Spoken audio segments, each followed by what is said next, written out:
2013년 1월 16일 독일 연방은행 이사회 멤버인 칼 루트비 히틸레는 전 세계 기자들 앞에서 매우 이례적인 발표를 했습니다. 독일이 해외에 맡겨둔 금 674톤을 2020년까지 프랑크푸르트로 전격 회수하겠다는 내용이었죠. 그 중에서도 뉴욕 연방준비은행 지하 금고에 보관된 300톤의 금이 핵심이었습니다. 이상합니다. 세계 경제의 중심이자 가장 안전한 금고라도 불리는 뉴욕 연준에서 왜 독일은 서둘러 금을 빼내려 했던 걸까요? 당시 미국 정부와 연준은 독일의 금이 1mg의 오차도 없이 완벽하게 보관되어 있다고 장담하던 상황이었습니다. 그런데 독일은 이 말을 믿지 않았습니다. 오히려 독일 정치권에서는 우리 눈으로 직접 금괴의 일련 번호를 확인해야 한다는 목소리가 터져나왔죠. 동맹국인 미국을 향한 노골적인 불신이었습니다. 대체 뉴욕 연준 지하 24m 안반층 아래에는 어떤 비밀이 숨겨져 있었던 걸까요? 단순히 보관 장소를 옮기는 행정적인 절차였다면 왜 독일은 7년이라는 긴 시간을 들여서 비밀리에 이 작전을 수행해야만 했을까요? 지금부터 그 충격적인 진실을 돈의 흐름을 통해 읽어드리겠습니다. 이게 왜 단순한 금 회수 사건이 아니라 달러 패권의 균열을 알리는 신호탄이었는지 하나씩 짚어보겠습니다. 여기서부터가 핵심입니다. 독일이 뉴욕 금고문을 열었을 때 그들이 마주한 이것은 장부상의 숫자와는 전혀 다른 현실이었거든요. 당시 독일 국민들은 분노했습니다. 자신들의 자산이 실물로 존재하지 않을지도 모른다는 공포가 확산되었기 때문입니다. 독일 연방은행이 왜 갑자기 이런 결정을 내렸는지, 그리고 왜 미국은 독일의 금 확인 요청을 수차례 거절했는지 그 내막을 알게 되면 여러분은 지금의 금융 시스템을 더 이상 신뢰하기 어려울지도 모릅니다. 지금부터 그들이 숨기려 했던 진짜 숫자를 공개하겠습니다. 독일 연방회계감사원은 2012년 말 아주 날선 보고서를 하나 발표합니다. 독일이 해외에 보관 중인 금의 실체를 단 한 번도 직접 확인한 적이 없다는 충격적인 내용이었죠. 당시 독일은 전체 금 보유량의 약 45%인 1,500톤가량을 뉴욕 연방준비은행에 맡겨두고 있었습니다. 그런데 독일 감사원이 조사를 해보니 독일 연방은행 직원들이 뉴욕에 가서 금을 직접 본 적이 거의 없었던 겁니다. 심지어 뉴욕 연준은 보안을 이유로 독일 측의 정밀점검 요청을 번번이 거절해왔습니다. 이게 상식적으로 이해가 가십니까? 내 돈을 맡긴 은행에 가서 내 돈이 잘 있는지 확인하겠다는데 은행이 문을 안 열어주는 꼴이거든요. 여기서부터 의구심은 확신으로 변하기 시작합니다. 독일의 필리프 미스펠더 의원을 포함한 정치인들이 직접 뉴욕으로 날아갔습니다. 하지만 그들이 마주한 것은 거대한 철창과 냉담한 거절뿐이었습니다. 뉴욕 연준은 금고의 보안구역에 외부인이 들어오는 것은 절대 불가하다는 입장만 되풀이했죠. 결국 독일 의원들은 자신들의 금을 구경조차 하지 못한 채 빈손으로 돌아와야 했습니다. 이 소식이 독일 전역에 퍼지자 여론은 들끓기 시작했습니다. 우리 금이 이미 팔려나갔거나 다른 용도로 전용된 것 아니냐는 음모론이 힘을 얻기 시작한 거죠. 실제로 금 시장에는 종이금이라는 개념이 존재합니다. 실물금은 하나인데 그 금을 담보로 발행된 증서는 수십 장 수백 장에 달하는 기이한 구조죠. 이걸 레버리지라고 부르는데 보통 선물 시장이나 파생상품 시장에서 흔히 일어나는 일입니다. 그런데 문제는 이 위험한 게임에 중앙은행들이 깊숙이 개입되어 있다는 사실입니다. 중앙은행들은 자신들이 보유한 금을 가만히 금고에 썩혀두지 않습니다. 대형 투자은행들에게 금을 빌려주고 그 대가로 이자를 받습니다. 이걸 금 대여 시장이라고 부르죠. 투자은행들은 빌린 금을 시장에 팔아치우고 그 돈으로 다른 자산에 투자합니다. 나중에 금값이 떨어지면 다시 사서 갚으면 그만이라는 계산이죠. 그런데 만약 독일처럼 갑자기 금을 돌려달라고 요구하는 국가가 나타나면 어떻게 될까요? 시장에 실물금이 부족해지는 사태가 벌어집니다. 이게 바로 독일이 금 회수를 선언했을 때 뉴욕 연준이 당황했던 진짜 이유입니다. 더욱 기괴한 일은 독일이 실제로 금을 돌려받기 시작하면서 벌어졌습니다. 2013년 첫 해에 독일이 뉴욕에서 회수한 금은 고작 5톤에 불과했습니다. 당초 계획했던 연간 목표치에 턱없이 모자라는 수준이었죠. 세계 최강의 물류 시스템을 가진 미국이 금 5톤을 보내는데 1년이 걸렸다는 게 믿어지십니까? 더 충격적인 사실은 따로 있습니다. 뉴욕에서 프랑크푸르트로 돌아온 금괴들은 독일이 원래 맡겼던 그 금괴가 아니었습니다. 금괴에는 고유의 일련 번호와 제조사가 찍혀있기 마련인데 독일로 돌아온 금괴들은 모두 새로 녹여서 주조된 새 금괴들이었습니다. 독일 연방은행은 이를 두고 보관의 편의성을 위해 규격에 맞춰 새로 주조했다고 해명했지만 시장의 의구심은 사라지지 않았습니다. 원래 있던 금괴가 사라졌기 때문에 급하게 시장에서 금을 사모아서 새로 녹여 만든 것 아니냐는 의혹이 제기된 겁니다. 이게 왜 중요하냐면 당시 금 시장의 수급 불균형을 적나라하게 보여주는 증거이기 때문입니다. 만약 뉴욕 연준 금고에 독일의 금이 그대로 쌓여 있었다면 그냥 그 금괴를 실어서 보내면 끝날 일이었습니다. 굳이 막대한 비용과 시간을 들여서 금을 새로 녹이고 주조할 이유가 전혀 없거든요. 그런데도 미국은 굳이 이 번거로운 과정을 거쳤습니다. 이는 뉴욕 연준이 보관하고 있어야 할 실물금이 금이 장부상으로만 존재했을 가능성을 시사합니다. 즉 독일의 금은 이미 누군가에게 대여되어 시장을 떠돌고 있었고 독일이 갑자기 반환을 요구하자 미국은 시장에서 금을 급하게 조달해야 했던 상황이었던 거죠. 이 시기에 금값의 움직임을 보면 더욱 흥미로운 사실을 발견할 수 있습니다. 2013년 4월 금값은 단 이틀 만에 13%나 폭락하는 전대미문의 사태를 겪습니다. 특별한 경제적 악재가 없었음에도 불구하고 누군가 시장에 엄청난 양의 매도 물량을 쏟아낸 겁니다. 전문가들은 이를 두고 독일의 금 회수 요구로 인해 곤란해진 세력들이 금값을 인위적으로 눌러서 낮은 가격의 실물금을 확보하려 했던 작전이라고 분석합니다. 실물금을 사서 독일에게 줘야 하는데 금값이 비싸면 손해가 막심하니까요. 가격을 폭락시켜서 개인 투자자들의 투매를 유도하고 그 물량을 받아내서 독일의 입을 막으려 했다는 시나리오입니다. 이런 일련의 과정들은 우리가 믿고 있는 금융 시스템의 신뢰가 얼마나 취약한지를 여실히 보여줍니다. 금은 전 세계 통화 시스템의 최후의 보루입니다. 달러가 종이 조각이 되어도 가치를 유지하는 유일한 실물 자산이죠. 그런데 그 금마저도 장부상의 숫자로만 존재하고 실물은 어디에 있는지 누구도 확신할 수 없는 상황이라면 이건 단순한 경제 문제를 넘어선 국가적 위기입니다. 독일은 이 위기를 본능적으로 직감했던 겁니다. 유로존 위기가 터지고 달러 패권에 대한 의구심이 커지자 독일은 종이로 된 약속보다는 내 금고 안에 있는 실물금이 더 안전하다는 결론을 내린 것이죠. 그런데 더 무서운 진실이 있습니다. 독일이 금을 회수하겠다고 발표한 시점과 실제로 회수가 완료된 시점 사이의 공백입니다. 독일은 당초 2020년까지 회수를 완료하겠다고 했지만 실제로는 2017년에 모든 작업을 조기 종료했습니다. 3년이나 앞당겨진 거죠. 겉으로 보기에는 미국이 협조를 잘해서 빨리 끝난 것처럼 보입니다. 하지만 그 이면에는 더 거대한 합의와 비밀스러운 거래가 숨겨져 있었습니다. 독일이 왜 갑자기 서둘러 회수 작업을 마무리했는지, 그리고 그 과정에서 미국과 어떤 미략을 맺었는지를 파헤쳐보면 지금 우리가 겪고 있는 글로벌 인플레이션과 금값 상승의 진짜 원인을 찾을 수 있습니다. 여기서부터가 핵심입니다. 당시 뉴욕 연준의 금고에는 독일의 금만 있었던 게 아닙니다. 전 세계 60여 개국이 맡겨놓은 수천 톤의 금이 함께 보관되어 있었죠. 만약 독일이 금을 돌려받지 못했다는 소문이 공식화되었다면 전 세계적인 뱅크런, 아니 골드런 사태가 벌어졌을 겁니다. 미국은 이 파국을 막기 위해 수단과 방법을 가리지 않았습니다. 그들이 선택한 방법은 바로 고빈도 매매라 불리는 HFT 기술을 이용한 시장 조작이었습니다. 0.001초라는 찰나의 순간에 수만 건의 주문을 쏟아내며 금 선물 가격을 흔들어버린 겁니다. 실물 금을 가진 사람들은 공포에 질려 금을 내던졌고 그 물량은 고스란히 거대 자본의 손으로 들어갔습니다. 이게 바로 재담보의 저주입니다. 내가 맡긴 금이 누군가의 대출 담보로 쓰이고 그 담보가 다시 다른 사람의 자산으로 둔갑하는 이 연쇄고리가 끊어지는 순간 금융 시스템은 붕괴합니다. 독일은 이 고리의 가장 약한 부분을 건드렸던 것이고 미국은 그 균열을 메우기 위해 전 세계 투자자들을 희생양으로 삼았던 겁니다. 타이밍이 너무 완벽하지 않습니까? 독일이 금 회수를 선언하자마자 금값이 폭락하고 그 폭락장 속에서 독일로 보낼 금이 조용히 마련되었다는 사실 말입니다. 하지만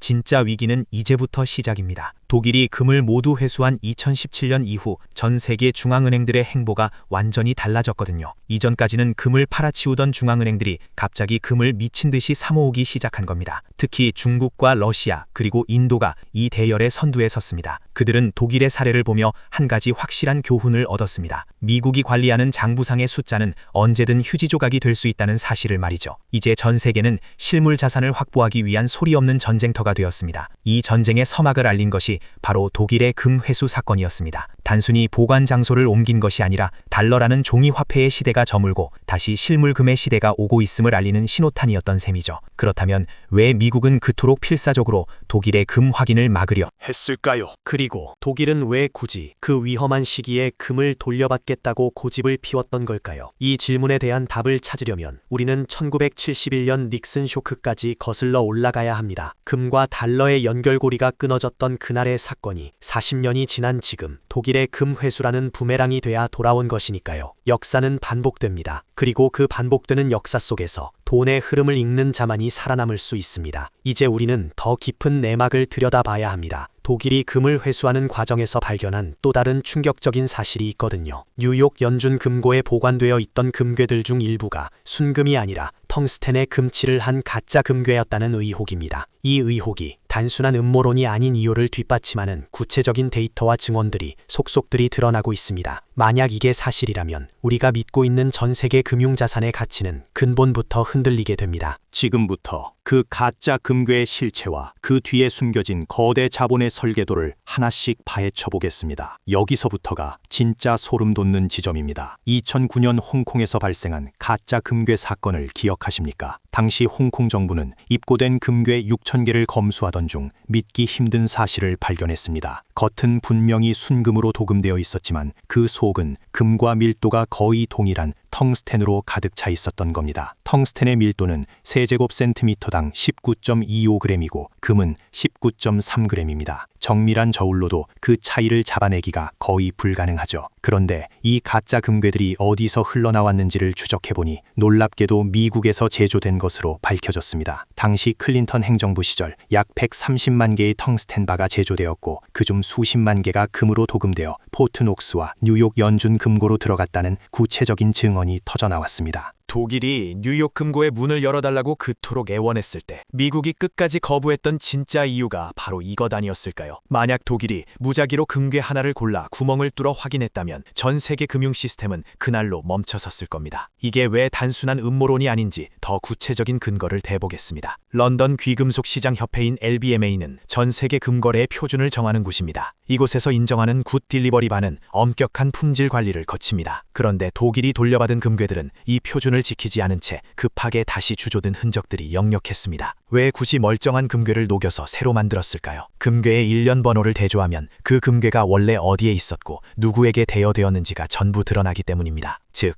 독일이 맡겼던 원래의 금괴는 이미 시장에 팔려나가 누군가의 장신구가 되었거나 다른 나라의 금고로 흘러들어갔을 가능성이 매우 높습니다. 미국은 독일의 요구를 들어주기 위해 시장에서 급하게 금을 사들여야 했고 그 과정에서 발생할 수 있는 추적을 피하기 위해 모든 금괴를 녹여버리는 극단적인 선택을 한 겁니다. 여기서 우리는 금 대여 시장의 추악한 민낯을 마주하게 됩니다. 중앙은행들이 금을 빌려주는 행위는 표면적으로는 수익 창출을 위한 것이라고 말합니다. 하지만 그 이면에는 금값을 인위적으로 억제하려는 거대 자본의 의도가 숨겨져 있습니다. 금값이 오르면 달러의 가치는 상대적으로 떨어집니다. 달러 패권을 유지해야 하는 미국 입장에서는 금값이 치솟는 것을 절대 좌시할 수 없죠. 그래서 대형 투자은행들에게 싼 값에 금을 빌려주고 그들이 시장에 금을 대량으로 매도하게 만듭니다. 시장에 금 공급이 넘쳐나니 가격은 떨어질 수밖에 없습니다. 이게 바로 금 캐리 트레이드의 핵심 메커니즘입니다. 그런데 독일의 회수선언은 이 정교한 시스템에 치명적인 오류를 발생시켰습니다. 빌려준 금을 당장 돌려받아야 하는데 시장에는 이미 실물금이 씨가 마른 상태였거든요. 더욱 의심스러운 점은 2017년 독일이 금 회수 완료를 선언하며 내놓은 공식 입장입니다. 독일 연방은행은 이제 뉴욕 연준에 대한 신뢰가 완전히 회복되었으며 더 이상의 회수는 필요 없다고 발표했습니다. 불과 몇 년 전까지 미국을 불신하며 금괴를 직접 확인하겠다고 난리를 치던 모습과는 180도 다른 태도였죠. 전문가들은 이 갑작스러운 태도 변화 뒤에 거대한 이면 합의가 있었을 것이라고 확신합니다. 독일이 금 회수를 중단하는 대가로 미국으로부터 통화 스와프나 다른 금융적 혜택을 약속받았을 가능성이 크다는 분석입니다. 실제로 이 시기를 기점으로 독일의 유로화 가치는 달러 대비 안정적인 흐름을 보이기 시작했습니다. 국가 간의 신뢰가 회복된 것이 아니라 자산의 실체가 없다는 것을 확인한 독일이 시스템 붕괴를 막기 위해 미국과 적당한 선에서 타협을 본 것이라고 해석할 수 있습니다. 이 사건이 우리에게 주는 교훈은 명확합니다. 우리가 안전하다고 믿고 있는 중앙은행의 금고조차 실물 자산이 비어 있을 수 있다는 공포입니다. 종이로 된 증서와 장부상의 숫자는 위기의 순간에 아무런 힘을 발휘하지 못합니다. 독일이 그토록 필사적으로 실물금을 손에 넣으려 했던 이유는 다가올 거대한 경제적 폭풍을 예견했기 때문입니다. 그들은 달러 중심의 화폐 시스템이 한계에 다다랐음을 직감했고 최후의 수단으로 실물 자산이라는 방주를 준비한 겁니다. 그런데 여기서 우리가 놓치지 말아야 할 핵심적인 질문이 하나 더 있습니다. 독일은 회수를 완료했지만 여전히 뉴욕 연준 금고에 금을 맡겨두고 있는 다른 나라들은 지금 어떤 상태일까요? 한국을 포함한 수많은 국가들이 여전히 해외 금고에 자신들의 자산을 보관하고 있습니다. 만약 그들이 동시에 금을 돌려달라고 요구한다면 어떤 일이 벌어질까요? 이게 왜 무서운 시나리오냐면 현재 전 세계 금 시장의 레버리지가 무려 100배가 넘기 때문입니다. 실물 금 1톤을 담보로 100톤 분량의 종이금 증서가 유통되고 있다는 뜻입니다. 만약 단 2%의 투자자만 실물금 인출을 요구해도 전 세계 금 시장은 즉시 파산합니다. 독일의 사례는 이 거대한 사기극의 예고편에 불과했습니다. 미국은 독일 한 나라의 입을 막기 위해 금값을 폭락시키고 시장을 조작하는 무리수를 던졌습니다. 하지만 중국과 러시아 같은 거대 국가들이 동시에 움직이기 시작한다면 그때는 미국도 감당할 수 없는 상황이 올 겁니다. 실제로 최근 몇 년간 중국은 상하이 금거래소를 통해 실물금을 무서운 속도로 빨아들이고 있습니다. 런던과 뉴욕의 금고는 비어가고 그 금들은 모두 동양으로 이동하고 있습니다. 이 거대한 자금의 이동은 단순한 투자가 아닙니다. 새로운 화폐 질서를 구축하기 위한 전략적 배치입니다. 독일이 쏘아올린 작은 공이 이제는 전 세계적인 금 본위제 회귀 논의로 번지고 있습니다. 달러에 대한 신뢰가 무너진 자리를 금이라는 실물 자산이 다시 채우려 하고 있는 것이죠. 그런데 여기서 우리는 한 가지 더 깊은 내막을 들여다봐야 합니다. 독일이 금을 회수하는 과정에서 뉴욕 연준이 보여준 기괴한 행동들입니다. 그들은 왜 금괴를 운송하는 과정을 철저히 비밀에 붙였으며 왜 독일 측 인원의 동행을 그토록 완강하게 거부했을까요? 그리고 왜 독일로 돌아온 금괴들에서 방사능 수치가 검출되었다는 소문이 돌았던 걸까요? 이 미스터리한 정황들을 하나씩 연결해보면 우리는 상상조차 하기 힘든 거대한 음모의 실체에 다가가게 됩니다. 당시 독일 연방은행의 내부 문건에 따르면 뉴욕에서 온 금괴들 중 일부는 제조 연도가 1950년대 이전으로 표기되어 있었다고 합니다. 독일이 맡겼던 금은 1960년대 이후에 주조된 것들이었는데 말이죠. 이는 미국이 자신들의 금고에 보관 중이던 다른 나라의 금이나 혹은 아주 오래전부터 보관해온 전략 비축분을 독일에게 내주었을 가능성을 시사합니다. 돌려막기를 한 셈이죠. 그런데 더 큰 문제는 그 오래된 금괴들조차 수량이 부족했다는 점입니다. 그래서 미국은 시간을 걸기 위해 7년이라는 긴 회수 기간을 요구했고 그 기간 동안 전 세계 시장에서 금을 긁어모아 독일의 입을 막은 겁니다. 이 과정에서 얼마나 많은 개인 투자자들이 금값 폭락으로 재산을 잃었을지는 가늠조차 되지 않습니다. 이게 바로 거대 자본이 시장을 지배하는 방식입니다. 그들은 자신들의 실수를 덮기 위해 시장 전체를 흔들고 그 혼란을 틈타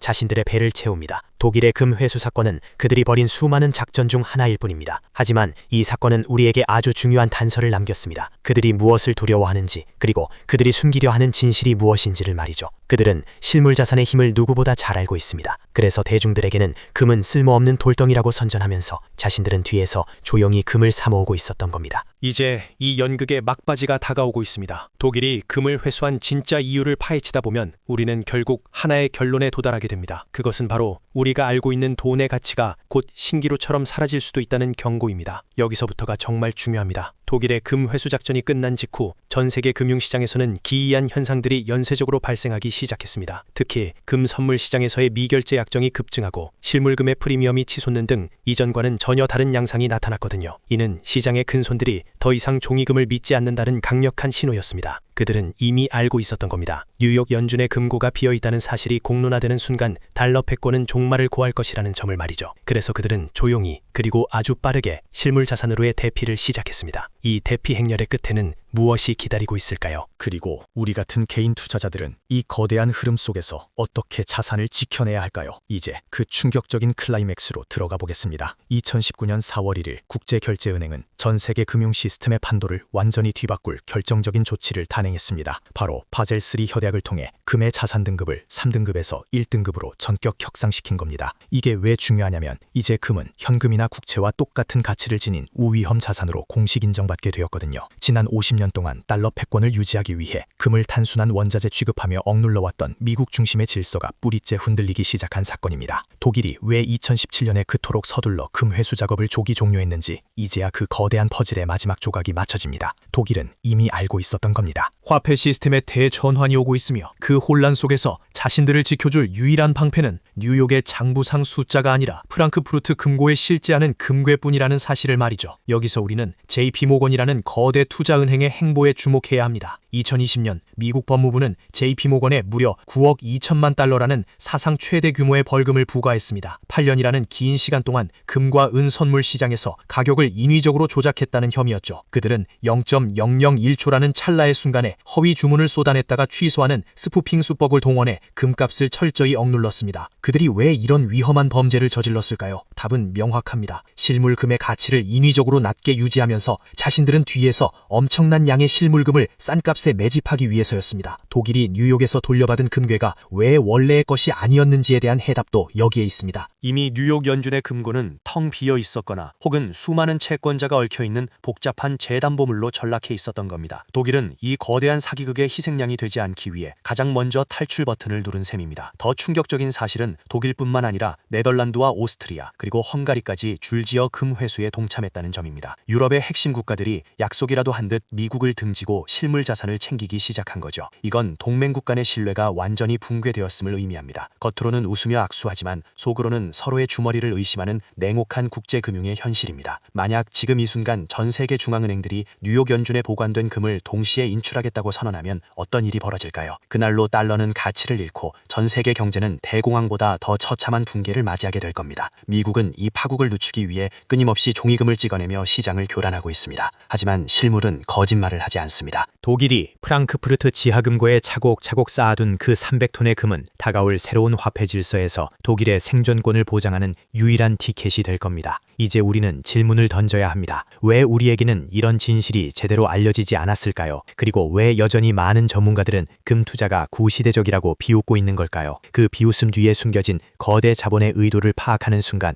여러분의 자산을 지킬 수 있는 마지막 기회가 보일 겁니다. 여기서부터가 이번 사건의 가장 소름 돋는 결말이자 우리가 반드시 준비해야 할 구체적인 대응책의 시작입니다. 이 흐름을 읽지 못하면 여러분의 자산은 어느 순간 종이 조각으로 변해버릴지도 모릅니다. 그런데 더 무서운 진실은 독일이 회수한 금의 양보다 더 큰 규모의 자금이 지금 어디론가 이동하고 있다는 사실입니다. 그 거대한 자금의 종착지는 결국 실물 자산의 가장 깊숙한 금고입니다. 독일의 금 회수 사건이 우리에게 남긴 교훈은 명확합니다. 우리가 안전하다고 믿었던 금융 시스템의 이면에는 거대한 종이성이 쌓여 있었다는 사실이죠. 이제는 여러분의 자산을 지키기 위한 구체적인 행동이 필요한 시점입니다. 저는 여러분께 전체 자산의 최소 10%에서 20% 정도는 실물 금이나 은 같은 실물 자산으로 배분할 것을 제안합니다. 이건 단순히 시세 차익을 노리는 투자가 아니라 화폐 가치 하락이라는 거대한 파도에 대비하는 구명부트를 마련하는 일입니다. 역사는 반복됩니다. 1929년 대공황 때도 2008년 금융위기 때도 결국 마지막까지 가치를 지킨 것은 실물 자산뿐이었거든요. 여기서부터가 여러분의 선택입니다. 시스템이 제공하는 안락한 숫자에 안주할 것인지 아니면 독일처럼 스스로의 자산을 직접 통제하는 길을 택할 것인지 말이죠. 진실은 따로 있습니다. 대중이 공포에 질려 금을 내던질 때 누군가는 조용히 실물을 매집하며 다가올 새로운 질서를 준비하고 있다는 사실을 잊지 마십시오. 독일이 뉴욕에서 금을 빼낸 것은 단순한 이동이 아니라 생존을 위한 탈출이었습니다. 지금 이 순간에도 전 세계 중앙은행들은 소리 없이 금을 사모으고 있습니다. 그들이 무엇을 준비하고 있는지 이제는 여러분도 직시해야 합니다. 그렇다면 여러분은 이번 달러 패권의 큐녀를 공포로 보시겠습니까? 아니면 기회로 보시겠습니까? 이 영상이 여러분의 소중한 자산을 지키는 작은 이정표가 되었길 바랍니다. 오늘도 경제를 읽으며 자산을 키우는 하루 되시면 좋겠습니다.